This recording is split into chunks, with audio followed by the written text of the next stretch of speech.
All right, it's another office day for me. Today I'm just looking up local restaurants and, well, not really local, anything around BC, and I'm just messaging them trying to get some shows booked. It's not the most fun or glamorous part of my job as a musician, but it's certainly necessary to get some sweet gigs booked. Today, on What Am I Spinning? More like this week on What Am I Spinning? I pulled out a whole pile of albums. The theme for today is 1965. So I'm going to spend most of this week going through and listening to these albums. One of my guilty pleasures here, Petula Clark. Her biggest hit probably was the song Downtown. I don't think I've ever listened to the whole album straight through. We'll see how that one is. I love Motown, and I got a lot of it, I think, in this collection here. Temptations Sing Smokey. This is the second Temptations album. This is an early pressing from 1965, but it is a Canadian pressing, which means it's on this weird black and white Tamla Motown label. Not my favorite, but still, it's a great album. Looking forward to giving it another listen. Young Rascals' debut album. At least I think it's their debut album. But it's the one with their huge monster hit, Good Lovin'. Supremes, going back to the Motown theme. This is a pretty beat-up copy of More Hits by the Supremes. Look at the top is just destroyed, but it actually plays pretty well. It's also on that lame black and white Tamla Motown label. Basically, Motown had a million different little subsidiary labels, like Gordy Records and Tamla Records and Rare Earth. But in Canada, at least in the 60s and 70s, when they would issue them in Canada, they would just put any of them, no matter what label they were put on in the States, under the Motown family, on that same lame black and white Tamla Motown label. I just never loved it. Beach Boys Today. This album is interesting. Again from 65. They actually include a little interview clip that they call Bull Session with the Big Daddy. And it's pretty bizarre because it's like 2 minutes long and it doesn't even make a whole lot of sense. It was really just included to fill out the album. But this one's on my favorite centering label of all time, and that's the Capitol Rainbow. Gotta love it. That's how you know it's a classic 60s copy. I just pretty much have this for my generation. It's one of those weird 70s double album reissues. It's got the original, or the American version of the My Generation album from 65, and it's also got the compilation Magic Bus, The Who on Tour from 67. That album is weird because it kind of insinuates with the title that it's a live album by putting The Who on Tour, but it's not. It's just a studio compilation. It's got a gatefold. Oh, the gatefold's not bad. Pretty cool. Orbis songs. This one has probably Roy Orbison's biggest hit, which is Oh Pretty Woman. Haven't listened to this album, I just picked it up. It's not in that good a shape, we'll see how it plays. One of my favorite artists to collect for is James Brown. And this was, I think, the first James Brown album I ever bought on vinyl at a record store. Papa's Got a Brand New Bag. Now, just like you remember I said Motown in Canada would put theirs on the black and white, well, King Records, for a while in Canada, used a subsidiary called Regency Records. So that's the copy that this is. Regency Canadian pressing. Not usually worth as much as the authentic U.S. King Records pressings. The North American version of Out of Our Heads by the Rolling Stones. This one is the stereo copy. I think the mono one is more sought out. But yeah, this is the one with Satisfaction on it, as well as The Last Time, and a personal favorite of mine, with the very wordy title, The Under Assistant West Coast Promotion Man. I'm going to see the Rolling Stones live in August for the first time. I was supposed to see them in May, but they postponed that whole tour. Can't wait for that. Tom Jones, another one that goes into the Guilty Pleasures column. It's not unusual. You know what? This album's actually really good. Trying to think of what this album was called in the UK when it was first came out. I forget, but it's not unusual as its US title. Then I have a typical greatest hits compilation from the Four Seasons called Gold Vault of Hits. Doesn't have their biggest hits. It has songs like Ragdoll and Let's Hang On. This is on Philips. And finally, from my beautiful Beatles box set, Rubber Soul. Real turning point in the Beatles' career here. It's a good bookend to my collection of stuff from 1965.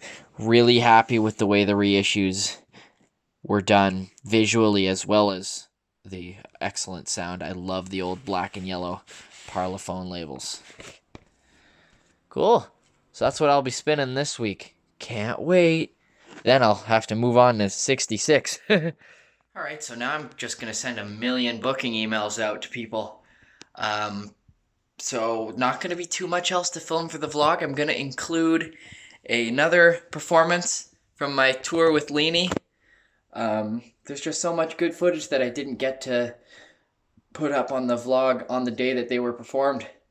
So that's a nice thing about having slow days like this, is I can show you some more clips that are worth seeing from the tour. One thing I did do is I headed over to Value Village and I paid the record. So forgive me, yes, it's a Dolly Parton album. I'm starting to get back into some old school country stuff. But it wasn't till after I bought this album that I saw this evil Pickwick logo. Pickwick Records was the record label that in the 1970s would reissue classic 60s albums, but with different front covers and different track listings, just to annoy people, I guess. But I didn't know Dolly Parton's catalog, so didn't really know that. Oh well. And then, this is what I was really happy to pick up.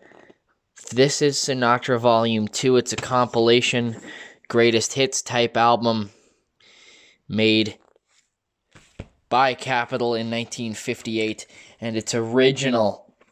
I know that because in 1958, they stopped using this style of vintage center ring label, and they went with they started using the rainbow ones that I like. But yeah, this is Sinatra Volume 2 on the classic black label Capitol. These old albums are so long, 8 tracks per side. That's a lot, especially for an album in the 50s. Anyway, yeah, so that's my record tax for the day. Huge thanks to not only everyone here for their amazing, everyone who works here. Is it true that everyone who works here is a volunteer? Including? Wow. So everybody, yeah, everyone who works here is volunteering their time, and it's a lot of time too. This place is open 7 days a week, and you guys did 2 shows today, right? Yeah. 2 shows most days? Not most days, but some. Still, yeah, it's a lot of work to keep this place going. And also a big thanks to everyone who's been donating. They have a GoFundMe page up so they can just keep this place open and running. And thanks to everyone here tonight for coming and obviously supporting live music. Woo, yeah.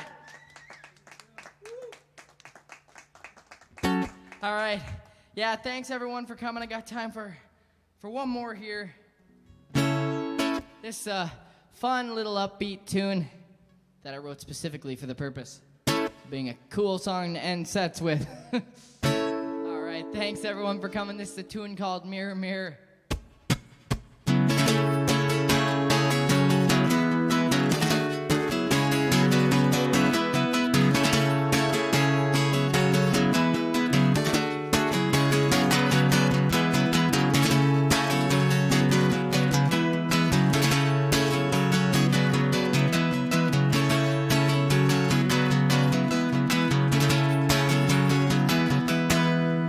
Mirror, mirror on the wall,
Do I have to carry all the shattered pieces of your broken heart? Or will you take a piece of me? And if you want a mountain, should I pack one up and bring it to your backyard so you can climb away from here?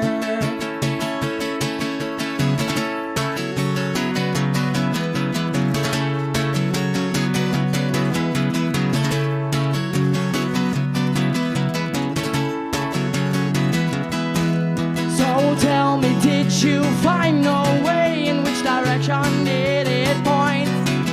And if your kingdom was too full, what new king would you appoint?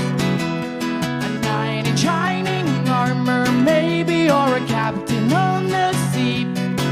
Or would a grimy beggar on the street still be an upgrade over me?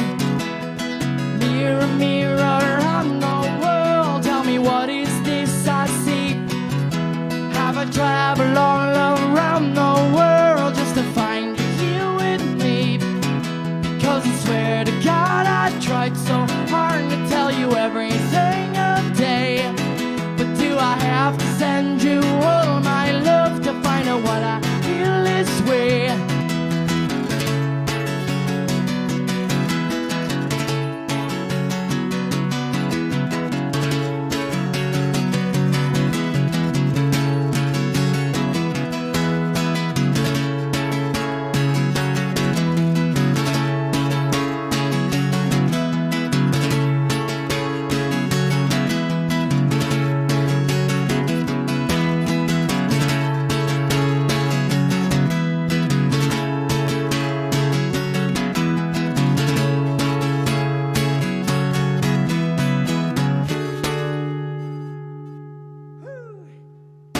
Cool. Thanks everyone for coming. Thanks so much again. I'm Graham Strang. Thank you so much. Thanks.